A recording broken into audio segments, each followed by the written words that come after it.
All right, we are live for Wager Warriors. So thank you everyone for tuning in tonight. This month's topic is we have a driver and a jockey. So I want to say thank you to our special guest tonight. We have jockey Jason Huayas and then Hall of Fame driver Tim Tetrick. So thank you guys for joining us. Thank you, Donnell. Thank you for having me. Yeah, we're excited. So I guess let's kind of get into it for our viewers tonight that may not know you. Let's go ahead and tell us a little bit about each of you. Jason, if you want to kind of kick it off, how you got started, where you're from, and where you're racing at now. Well, I'm from Peru. I lived there for 4 years, moved to Venezuela and lived there for 4 years as well. And when I was 8, me and my family, we decided to move to the United States, and we stayed in Florida. And I've been there ever since, and I graduated high school in Florida and did a little bit of college. And what I wanted to study was nowhere near where I live. And, I just, if I'm not going to study something that I love, I say, let me start working. So for some reason, I found myself on the track. I'm third generation jockey, but my father moved to Spain. So I wasn't really into the racing industry. But I found myself on the racetrack, and I started working as a hot walker there. And I just wanted to keep moving up, and so I learned to walk horses properly. Then I groomed, I gallop horses. I did the assistant job for a little bit, and then I decided to keep moving up. So I lost 45 pounds, and I started riding last year April. So, and then right now I'm riding in Aqueduct in New York, and also in Pennsylvania in Parks. And I started in Gulfstream. That's where I started last year, April. So you're recently new to this, but Tim, you're a little bit more of a veteran to the harness racing. Yeah, I've been doing it quite a while. Grew up in Illinois, raced at Indiana for a while, and then raced in Illinois, and then I made the move out east and followed the slot track racetracks. And I've been doing it for 25 years now. I think I'm 41. So it's a family business. I grew up under my dad. He went over 1,000 races training and driving. And so it's been a family business. I've jogged, trained, cleaned stalls, till I was old enough to walk and drive horses. And, it's all I ever wanted to do is drive horses professionally and make a living at it. And, thankfully it's worked out pretty good. I'd say so. Now, what is a day in the life for you guys? Right now it's probably a little slow for both of you, and summer always picks up and it's busy, but when you wake up, how does your day start and how's it end? Jason, you can go first. Well, the day before, we have agents, and they're in charge of the communication with the trainers or owners. And usually the trainer will tell them, look, I need the kid or your rider a certain time, a certain day. So that day I make some notes what time I have to be. I put an alarm, just to remind me. And usually, everybody's at the track before 5 in the morning. So I'm up at 3:50 almost every day, and just getting ready, coffee, just going over my notes, texting the agent if there's anything new, because sometimes they'll text you, the same day in the morning, so you gotta adjust your schedule. And we go usually 10 minutes before we're supposed to work a horse to talk to the trainer, get some instructions, see what they want, and we go and work the horse. We come back, we tell them, what we think of the work, and give them that good feedback, and then we go onto the next trainer. After that, depending on what time it is, sometimes we have enough time to go home, and sometimes we don't. We got to work late, and we got to go straight to the races. And then we go to the jocks room, sign in, do a breathalyzer, and then if you're good with your weight, you just rest up and study. And if you need to lose a couple pounds, you go into the steam room, the sauna, or even work out a little, and then from there, start your day. Timmy, what about your day? Well, it all depends on the season. Usually from April till first of December, it's about every day. We race 6 days a week pretty much, and sometimes 7. We do lots and lots of traveling. This time of year I've kind of taken a little break and kind of relaxed and try to spend some time with family, because during the summer months and the spring and fall, you don't get to see them. So, I don't do much working out. Thank God I don't have to. And there's times when we do race 2 tracks in a day. So like on a Friday, I'll get up around 9 o'clock and do my entries for the weekend for the Tuesday, Wednesday card. And then I'll go race at Chester. They start at 12:25, and we got to blow in at 11:30 and race 12 to 14 horses there. And then I'll jump in my car, drive an hour and a half, or get on a plane and fly to Canada or Lexington and race at night. And then get home at 3, 4 in the morning and get up to it all over again on Saturday. I'll drive up to anywhere from 12 to 30 horses in a day, pretty average, especially in July, August, and September. And that's 4, 5, 6 days a week. So it's a pretty big time, a lot of drives. I drive about 4,000 horses a year. Yeah. And I don't train much. I used to have a stable, but now I just, I work for 5% and get on and get off. So fortunately, that's what I do now. Jason, you touched on something that I always find so interesting. So in the thoroughbred world, you guys have agents. So how does that kind of work? Well, when you start off, you talk to the trainers that you work for, or whoever you're close to in the track, and usually they know the agents that are working, and they'll recommend you a certain person, and you'll talk to them and see if they want to grab your book, or sometimes they'll come to you. They know you're an apprentice, you're going to start, and they're interested in you. And you just, everything is verbally, there's no signed contract. So and then you just say, okay, we work together, and then they get paid 25% of your earnings. And you also have your valet. Your valet is in charge of all your equipment, making sure everything's clean, everything, your clothes, your boots, your everything is nice and set. So when you're ready for your race, you have everything right in front of you.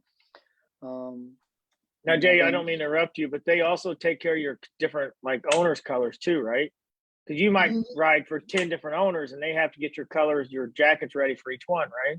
Yes, definitely. Yeah. They go get the colors and they put it in order, so you don't get confused. All you gotta do is grab the first one, and so on, and yeah, no, they clean everything, and I've been, I guess, blessed, because the guy that's my valet here in New York, he basically taught me how to gallop and helped me out a lot. Like, when I was first learning to gallop, I came to Robert Rivato, he's based here in New York, and I told him, look, I'm learning, and I would like the opportunity to continue learning. But I was honest and upfront, and he gave me an opportunity. He put me on horses, and my valet, Robert Chapman, he was, every day he was, on top of me, how to ride, how to do this, and I was very grateful for that. So when I decided to come here to New York, he was the first guy I called. So he's been a very great guy, and he always helps me out,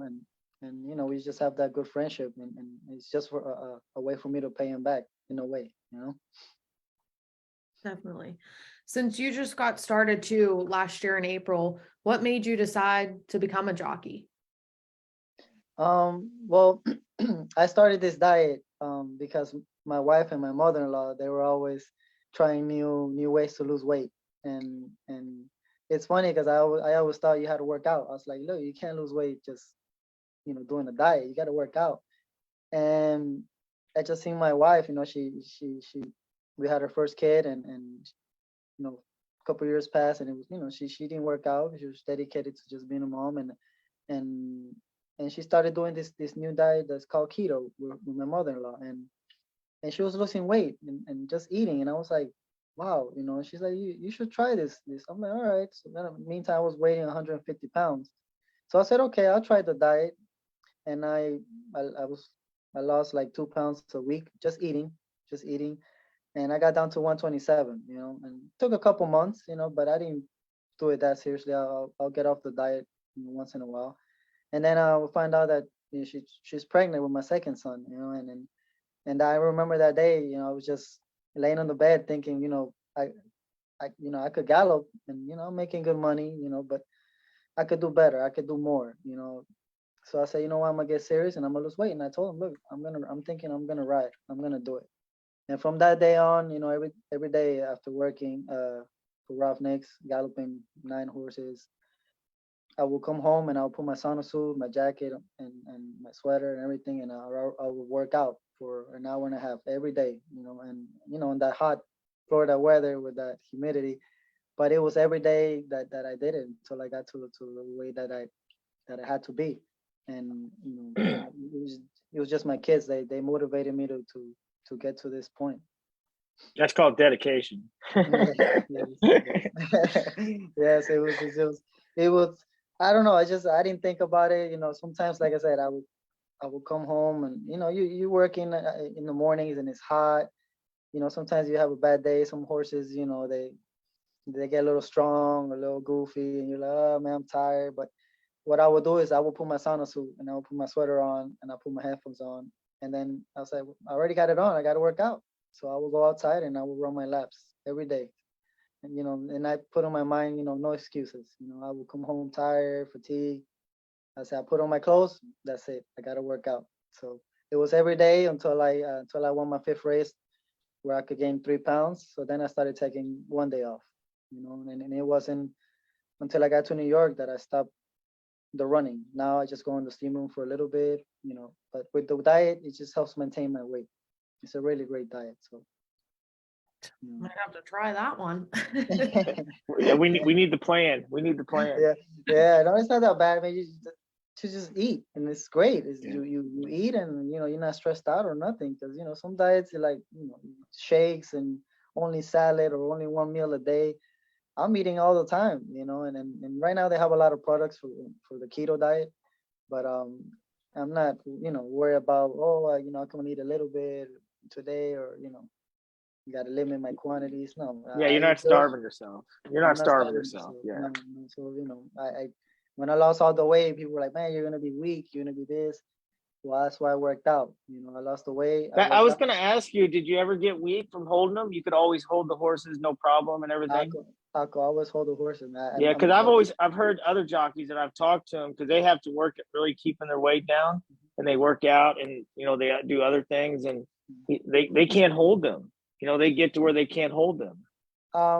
Well, I think some of that what helped me out was I galloped for years. So when I galloped for Because it's years, here, it's in your hands. Holding them is it's in your here. hands. You know, Yeah, you're never yeah. gonna beat a horse with strength. You know, you got to No. outsmart them a little bit. Yes. So you learn little tricks. But what I did was I would ask different riders in the morning, hey, I have this horse and you know, he's doing this. What can I do? You know, and I'm always asking people, asking, hey, you know, I have this horse, and they will give me tips, and I will try it. And every time I have to gallop that horse, I will try this, I will try that, and then you know, every time I had a horse, because some of them are similar, and I will try it, and it worked out for me great. You know, and then I think a lot of like Ralph, when I worked for him, you know, since a whole bunch of years, he appreciated that because I will always come up with something. Sometimes they get mad, you know, because Mm-hmm. oh, you want to Yeah. change things, you want to change Yeah. equipment, it might work, it might not. But most of the time it works because you change the routine for the horse, you change the way you ride them, and they get comfortable, they relax, and you could work with them. So I think just galloping helped me out a lot. But other jockeys, you know, they go to jockey school. Um, they're just used to going a little bit fast, like breezing horses, working them.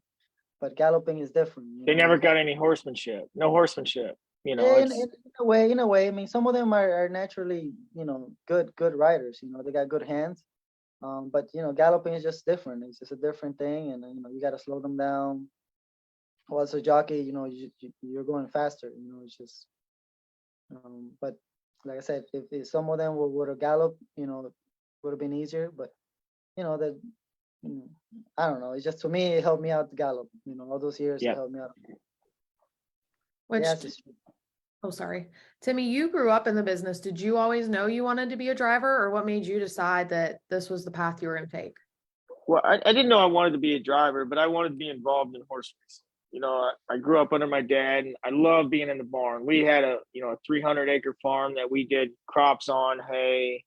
We had some cows, and we did some pigs, all growing up in grade school and high school. And you know, my older brother, which he does horses now, but he wanted to be in the garage part. Any machinery that he could work on, he wanted to do. I wanted to be in the barn, whether it was cleaning stalls or picking feed or learning how to shoe. I just love being around the horses. I love being able to walk in and watch their eyes come up and when they put their heads out when it's feed time and, knowing when they're hurting and when they're not hurting and when they appreciate you. I just loved animals and wanted to be around the horses. So I didn't know I wanted to be a catch driver to say, but I knew I wanted to be involved in the racing part of being around horses. Which, how did the journey start into becoming a driver for you? Like most the old days, I grew up cleaning stalls. When I was young, Dad made me clean stalls, and then, when time I was 7 or 8, he'd let me jog a few, and then by 8 or 9, I was training horses first trips, and then by 10 or 11, I'm going second trips, and then by 13, 14, I'm going fast in the race bikes, training, and horses always went for me. I don't know why or how or what made it work, but I just love going fast in a race bike. I could really care less about being in a jog cart. I just always wanted to drive horses competitively. Which now when you drive, I think it's always interesting too. So we talked a little bit about colors. So Timmy, you go ahead and start it off. You have your own colors and bike, and how's that work in the standardbred world? And then we'll go to kind of silks and the equipment that you provide in the thoroughbred. Yeah, my dad's colors were Kelly green and gold, and I kept that. I did add some horseshoes for good luck. Just always need luck. Yeah. So, but I wear my colors all the time. There's a few instances where there's a few breeding farms that want you to wear their colors, which is very, very, very not very often in our business. But so most of the time I wear my same colors 12 to 20, 30 times a day in the same colors all the time. That's just how standardbreds works. And I know thoroughbreds are different. The owners have their own colors and that's what they use. But for us, which I think it's great, that way fans can know it's Tim Tetrick in the bike, or they know if it's Jason in the bike or whoever it is, they can see our colors and recognize, Wow, I did not know that. Yeah, so Jason, how's it work for you guys with the silks?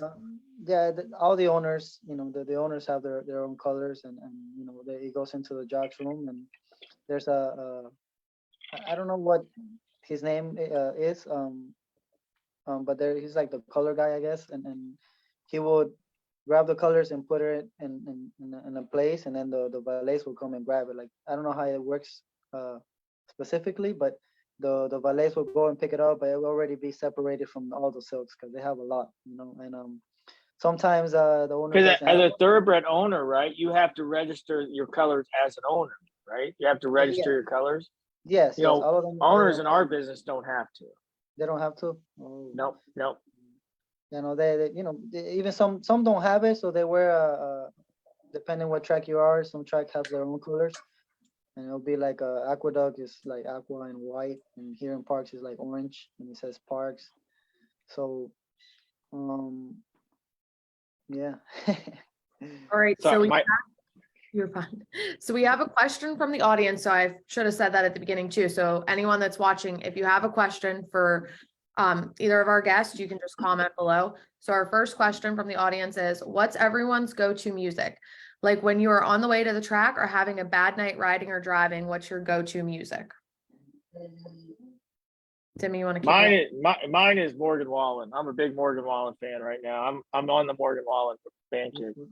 Yeah, Oh, what genre is that? Is that it's country. It's country. I'm a country guy, okay, but country. I like some old like Eminem and Tupac, that kind of stuff. Yeah, there you go. But right now it's Morgan Wallen for me. Yeah. Oh, all right. You got to listen to it. Get the Dangerous soundtrack, and you'll like it. I promise. Dangerous. I got to look into it. Yeah, I'm Yeah. I'm not a big country, but some of them I do like, and I will play it, and my wife will laugh because she knows I'm not really a big country guy. Oh, but I'll listen to everything. My go-to music, even when I started working out, and I still have my playlist. It's always been like old school rock, like 80s. The top hits and stuff like that. And sometimes Spanish music, merengue, just things that are very like they move you, they pump you up. I don't like nothing slow. But mostly just that old school It's rock. kind of hard to listen to a love song when you're getting ready going in the track and drive 1,200-pound horse. Yeah, no, you definitely want to be you want to be pumped up. You want to be, Yeah. feeling it. So you want something that, that's, I don't know, just I don't know how to say it, but yeah, you know what I'm saying. I hear you. I'm picking up what you're laying down. Yep. Now, starting in April, you had your first win, what, 5 rides in? What was it like getting your first win, Jason? It was amazing. It was just, ever since I started, just trying to make the weight. I always said, I always put goals. I have goals, and I said, I want to, once I ride, I want to win, and I don't know. I started walking on my own at first, and the whole track knew me. So I said, I want to win my first race quick. I want to make an impact and show people that I could do this. An exercise rider, self-taught, no jockey school, everything I learned was on the track. So everybody knew me. I ended up walking around and meeting a trainer, Rohan Crichton, and he put me to gallop a lot of horses and just get the feeling of it, and he put me on this horse that was complicated, Lusitano. He was a horse that he had an extension blinkers. He will pull out a lot, like he would pull the rider out. So a lot of riders were a little bit uncomfortable riding this type of horses. But again, I rode a lot of horses for Ralph, and I said, I figured this horse out. So I started galloping him every day, and he had this tendency to wheel, and just you had to let him go, don't fight him. So I started working with him on that. I started relaxing him. I changed a bit. And every day I would get on him every day, and I worked him a whole bunch of times, and so I started getting to know him, which I think is great. And first time I rode him, I was wide the whole turn, and I ended up fourth. So I went back to watching the videos, watching replays, seeing what the trainer thought, and I said, I gotta save ground, and he didn't get a good break that day that we won, but I didn't panic. My thing is being patient. A lot of in this industry they think he's just an apprentice, he's gonna go super fast, and they expect you to do that because you're taking advantage of the weight difference. But my thing is I was being patient and letting the horse do their race. When a horse is gonna win, to me the horse is gonna win. So he ran great. The whole family was there, and it was just, I don't know, it's just an accomplishment. And after that day, I said on to my next goal, and we went from there. I always had goals, but that day was always been special to me. And I have a great video of the family cheering me on, and it's great. It's just one of those moments that you'll never forget. Yeah. Timmy, It's what it's all about. It's what it's all Yeah. about, Jay. Having family there and the enjoyment of it. It's Oh it's man, hard to great. win a race. It's hard to win a race, let alone It's being a hard. I mean, jockey, and you got to make your weight. oh man, Stuff like that. the first ones I Especially the was best thing I heard about you saying the whole thing, you raced him the first time and you were too wide, you learned from your mistakes, and then you went patient, saved ground, and that's why that horse won, because you got to work with him and you knew the horse. It's awesome. Yeah, it's always been a great memory, and I always told them, look, we win, I'm going to bring you a bag of carrots, and the next day I went, I brought him his bag of carrots, and he ate it all. I took the family with me, and we went to the barn. Nobody was there, but he knew me, he saw me, and It's one memory you'll never forget. never forget, man. I was grateful for the opportunity and that horse, like I said. Yep. And I know most of us, as riders, we always have that horse where you're like, man, if I have the money or the space, I'm gonna buy him. I'm gonna keep him. Just in a way Right. for us to pay him back. So hopefully one day I could own him or something like that, or Very nice. Very nice. It's a nice, yeah, no, it was a nice moment. Timmy, I love how you say it's hard to win a race. You have over 13,000 wins. Now, what do you remember what your favorite win is of all those? Yeah, the Hamiltonian. Yeah, So it's our hardest race to win. The Hamiltonian. It's $1.5 million. It's if anybody knows anything about standardbreds, they know about the Hamiltonian. Whether you're in Europe or Canada, whatever country, and they usually know about the Hamiltonian. And that one was really special because it's so hard to win. Yeah, walk us through that day a little bit. Do you remember that day? That was what, 2012? Yeah, I remember it very well. I was setting up to have a really great day. I think I'd already win 4 or 5 that day going into Hamiltonian, and the race right before that is our Hamiltonian Oaks, which is for the mare division of the Hambo, and it's a $750,000 race. And I definitely had the horse to beat. And our middle last turn, my mind, I'm going to win by 20. I got the best horse, and a boot fell down, and she made a break. And still end up losing like 20 lengths, come back, still beat third, and they took her down. And then 15 minutes later, I've got to revamp myself, get my mind right, and then go out and try to win $1.5 million race. So I remember the wrenching in my gut, how heartbroken I was for losing the race before, and then how happy I was, 15 minutes later. It was a yes and great day, but it could have been a really good day. Yeah, well, no, it's not easy. It's not easy. No. You gotta turn the page. I learned that from Aaron Grider. Says, you're gonna go in there, you're gonna get fired, you're gonna get hired each race, and you can't think about the last race. Jay, You gotta I've been go to told the- that my whole life, and I still Yeah. haven't perfected it because I Yeah, still I get mean, it's hard. aggravated. It is It's so easier hard said. because I'll go my first 6 races thinking I should win 3, and I haven't got a check yet. Yeah. And everybody's like, turn the page. And I'm 41 years old, driven It's 70,000 always- races, It's and I always still been ain't like- learned that. I still Yeah. ain't learned that. because you're passionate about it, and it's great. You want to win Yeah. them all. And, Yep. and same like me. And go I in know there, that's impossible to win them all. It is. I've never seen a driver or jockey ever go undefeated ever in their life. Yeah, and but I don't think It's I don't still think hard. It's hard. You want to win, and especially when you expect to win. When yeah, you exactly. when you think you got the best horse, it's had a great week. You went and trained it or galloped it. This horse is 1-9 on the board, but they're not machines. You Yeah. can't get mad at them. They're not You machines. can't get mad at them. Yeah. I think the most important thing for both of us, like, and any rider or driver, is just coming back home. Anything can happen out there. And, Safety. Safety first, and we all want to win. We all want to make the good money, but we also want to do the right thing. If a horse is not feeling right, we want to stop him, keep it safe.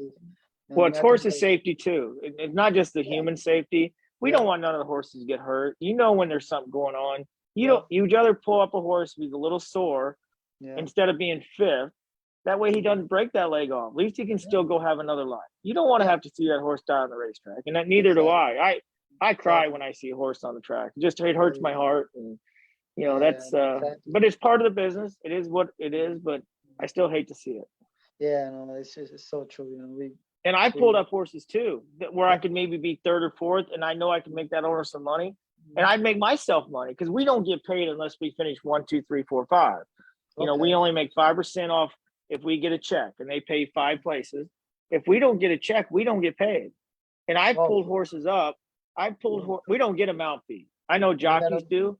Yeah, we don't get a mount fee. Yeah, we do not. I know, Don. I think Meadows does, right? Yeah, they get $15 each drive. Yeah, but 15. Any of the races I race at, we don't get a mount fee at all. So if I don't get a check for that owner, I don't get paid. And I've pulled horses up out of checks because I know something was wrong, whether it was something with their heart or they didn't feel good or I felt like something was going to break. And I pulled horses up out of that, knowing I'm not going to get paid. But I don't want the horse to get hurt, and I want to be able to go home and see my family.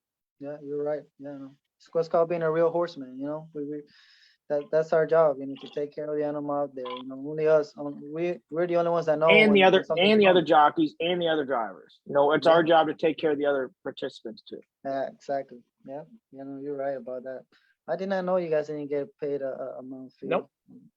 Well, like say I race 25 horses in a day, I only get 5 checks. I get paid on 5 horses. I don't get paid on the other 20. Wow. Which I'm not complaining because my 5% is still really good, but it's I'm still using my race bike. I'm still paying my valet to clean the colors. Yeah. We work off 5%. Wow. Do you guys have to work horses in the morning as well? No. Well, I guess we call them qualifiers. Once a week, we go to qualifiers.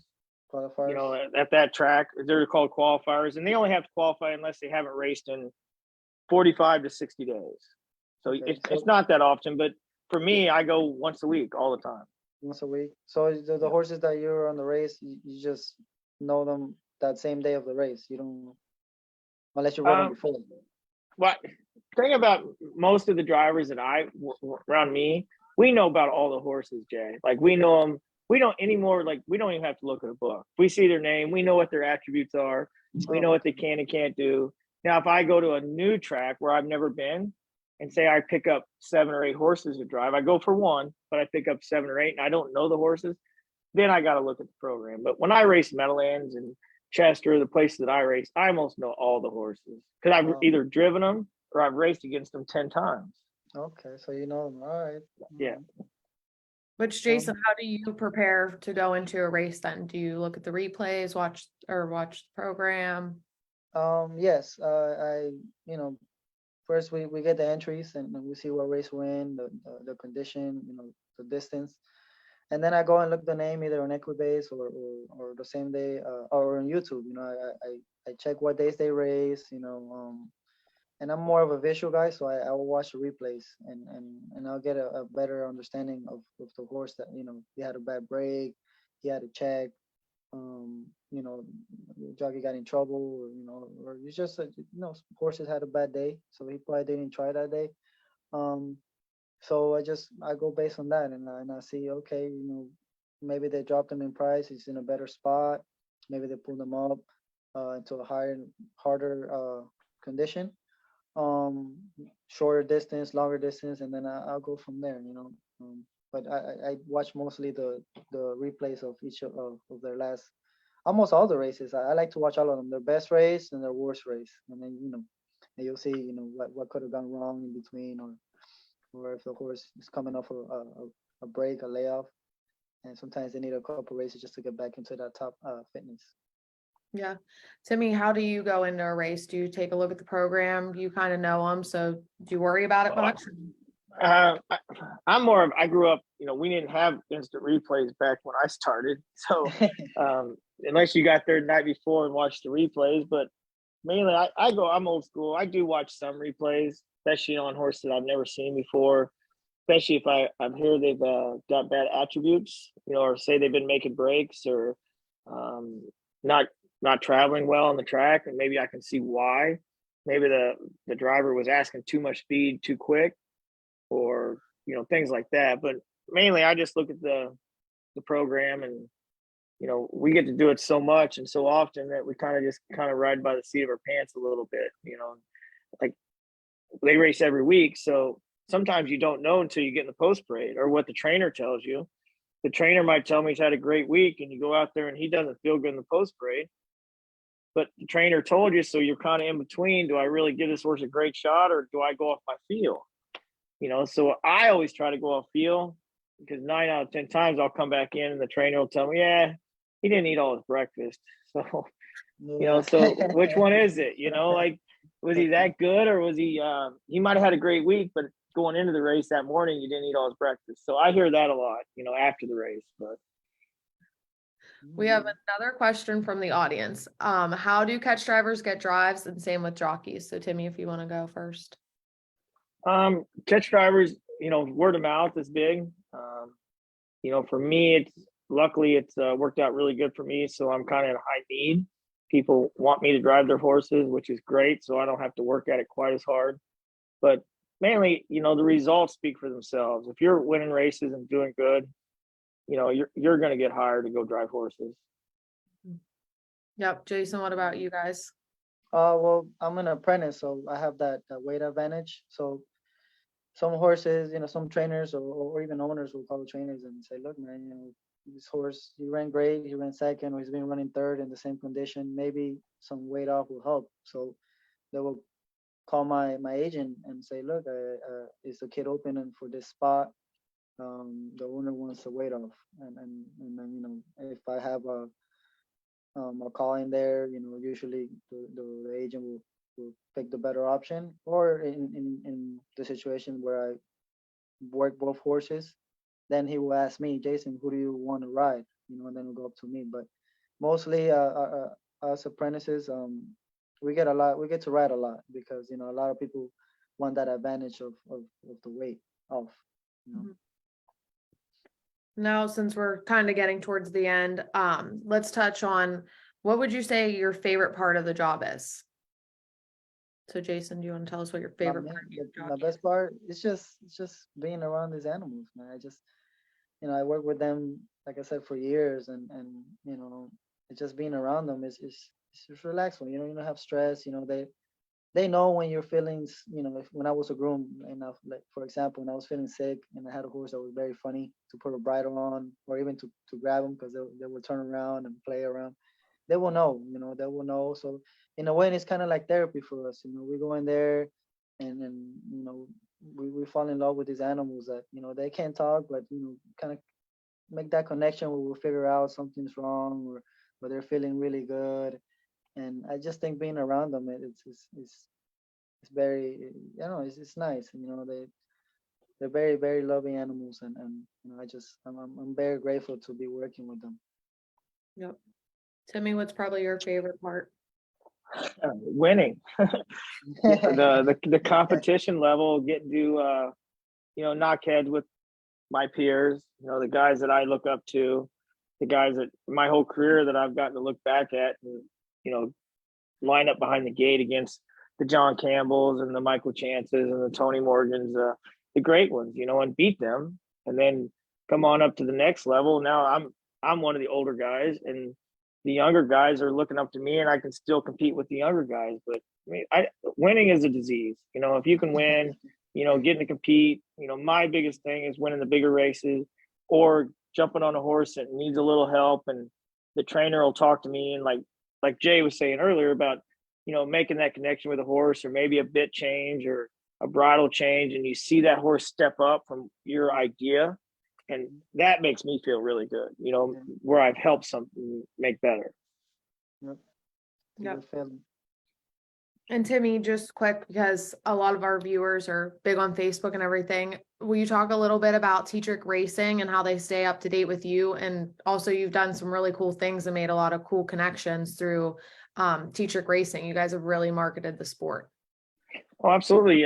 This sport's given me a lot. We try to give back a little bit. So anybody wants to follow horse racing, or myself, Tim Tetrick, just go to tetrickracing.com or Tetrick Racing on Facebook, tetrickracing.com. You can buy clothes, hats, and just follow it. We put videos up every day, whether it's our barn, my daughter and my wife both ride barrel horses. You can see my daughter trying to rope or ride barrels, or you'll see all the instant replays of like some of the bigger races that we have in our sport. So, follow us, and you'll enjoy it. Yep.